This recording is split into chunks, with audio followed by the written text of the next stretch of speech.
안녕하세요. 가톨릭 출판사 CRM 기획팀 마케터 리디아입니다. 기쁨의 부활 시기도 끝나가고 우리는 이제 성모성월을 맞이하고 있습니다. 한 달 동안 우리는 특별히 성모님의 덕목을 묵상하며 기도와 은총의 삶을 살 것을 다짐하는데요. 올바른 성모 신심을 통해 한층 더 성숙한 신앙인이 되는 시간을 보내야 할 것입니다.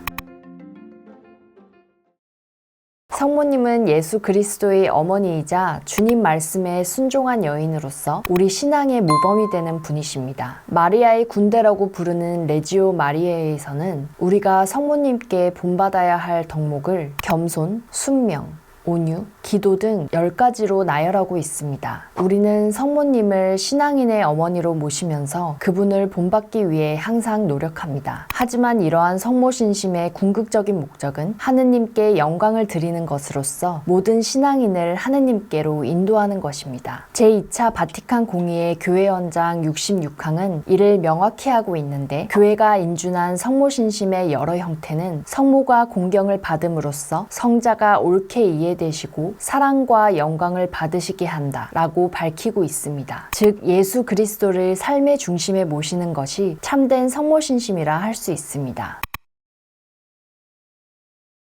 이번 시간에는 성모성월을 맞아 우리에게 올바른 성모 신심을 세워줄 수 있는 도서 4종을 만나보려고 합니다. 믿음의 여인으로서의 성모님, 우리에게 회개를 촉구하는 사랑 가득한 어머니로서의 성모님, 아들을 둔 어머니이자 순종의 여인으로서의 성모님을 살펴볼 수 있는 도서들입니다. 첫 번째 도서는 철학자의 10가지 시선으로 성모님을 바라보고 묵상하는 도서, 철학자 믿음의 여인을 묵상하다입니다. 이 책은 성모님의 덕목 중 믿음을 깊이 묵상해 볼 수 있는데요. 저자인 베르나르트 벨테는 20세기 영향력 있는 종교 철학자이자 신학자 중 한 명으로 그는 사람들이 성모 신심을 바로 세우는 데 도움이 되기를 바랐습니다. 그리하여 이 책은 이를 읽는 모든 이들이 성모님처럼 예수 그리스도를 삶의 중심으로 모시고 살아가도록 안내하고 있습니다. 책에 묘사된 성모님의 10가지 모습 중에는 우리와 같은 믿음의 자매로서의 면모에 대해서 살펴보고 있는 장이 있습니다.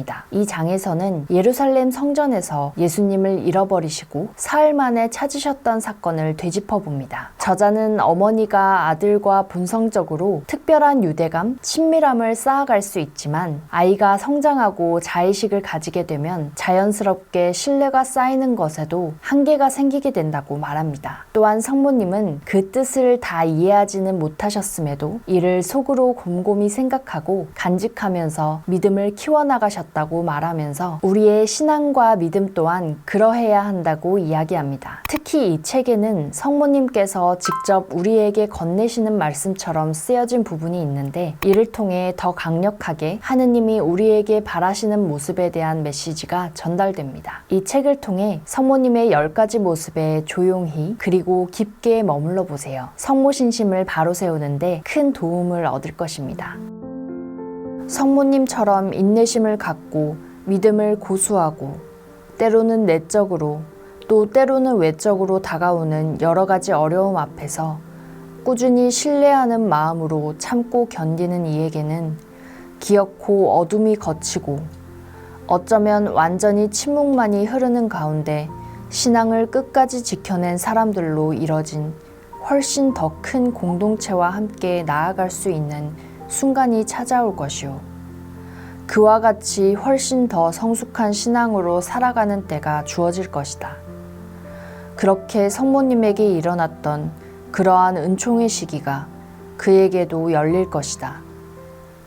두 번째 도서는 파티마입니다. 1976년 포르투갈에서 출간된 이 책은 교회가 공식적으로 인정한 파티마의 성모 발현의 목격자인 루치아 수녀님이 직접 작성하신 회고록으로 지난해 루치아 수녀님이 가경자로 선포됨으로써 많은 분들에게 다시 한번 주목받고 있는 책입니다. 특히 이 책은 발현 당시의 상황이 생생하게 기록되어 있을 뿐 아니라 우리의 구원을 위해 눈물 흘리고 기도하시면서 회개하라는 메시지를 전하시는 따뜻한 어머니로서의 성모님의 면모가 잘 드러납니다. 4개의 회고록으로 이루어져 있는 이 책은 3명의 아이들의 성격이나 발현 전의 상황, 그리고 발현한 후 어떻게 그들의 삶이 변화했는지를 당사자의 입장에서 자세하게 기록하고 있습니다. 우리는 이 책을 단순히 흥미롭고 신기한 목격담처럼 읽기보다는 성모님이 새 어린이 목동 앞에 나타나신 이유, 그리고 그들에게 전하신 말씀을 깊이 생각해보고 묵상해 올바른 성모신심을 키우도록 해야겠습니다.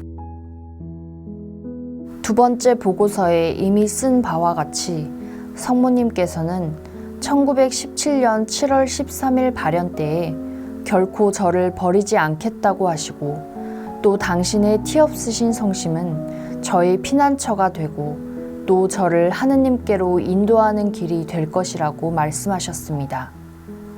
이 말씀을 하시면서 당신 손을 펴시자 거기로부터 한 줄기의 빛이 흘러나와 우리의 마음속 가장 깊은 곳까지 꿰뚫었습니다.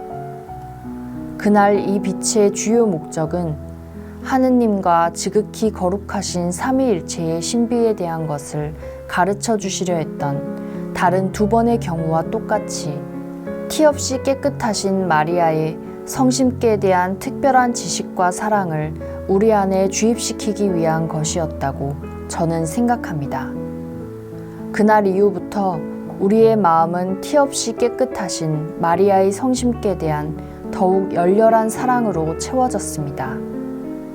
세 번째로 만나볼 도서는 성모님에 관한 소설 마리아의 비밀입니다. 저자인 산티아고 마르틴은 성모 마리아에 대한 내용을 교리적인 지식과 성경을 바탕으로 소설적인 상상력을 가미하여 성모님이 직접 일기장을 읽어주시는 듯한 이야기로 풀어내는데요. 어머니 성모 마리아의 삶을 신비하고 매혹적인 이야기로 재탄생시킵니다. 4세기에 기록된 성지순례기 필사본에서 이제껏 알려지지 않은 성모님의 고백을 받아 적은 부분이 발견된다면, 이라는 가정으로 시작하는 이 책은 수태고지에서부터 예수님의 순환과 죽음, 부활까지 성모님의 생각과 감정이 잘 묘사되어 있습니다. 소설 속 성모님의 모습을 따라가다 보면 우리는 자연스럽게 성모님의 인간적인 모습을 발견할 수 있습니다. 즉, 아들을 둔 어머니로서 자식의 고통 앞에서 걱정하고 괴로워하는 성모님입니다. 하지만 그와 동시에 모든 고통 속에서도 결국 하느님 뜻대로 하소서라며 그분의 뜻에 따르는 성모님의 모습을 통해 겸손과 순종의 덕목을 우리는 더욱 깊이 새길 수 있습니다. 사랑하는 아들아, 내가 너희 어머니가 된 것은 큰 축복이며 너와 함께 살아온 긴 시간은 은총의 나날들이었단다. 나는 너를 사랑했고 너희 사랑을 받았지. 네 곁에 머물 수 있었던 것은 지상의 그 어떤 것과도 바꿀 수 없는 보아였어. 그러나 너는 지금 너희 마지막 때에 이르렀다고 말하는구나. 아들아, 언제 어디서든지 내가 너와 함께하고 있음을 의심하지 말아다오. 내가 대지 위에 온전히 서 있기를 부탁한다면 난 반드시 그렇게 하마. 단 한 방울의 눈물도 흘리지 말라고 한다면 그렇게 하마. 어떠한 일이 일어나든 그러한 일을 허락하신 하느님과 그분의 사랑을 믿으라고 말한다면 또한 그렇게 하마.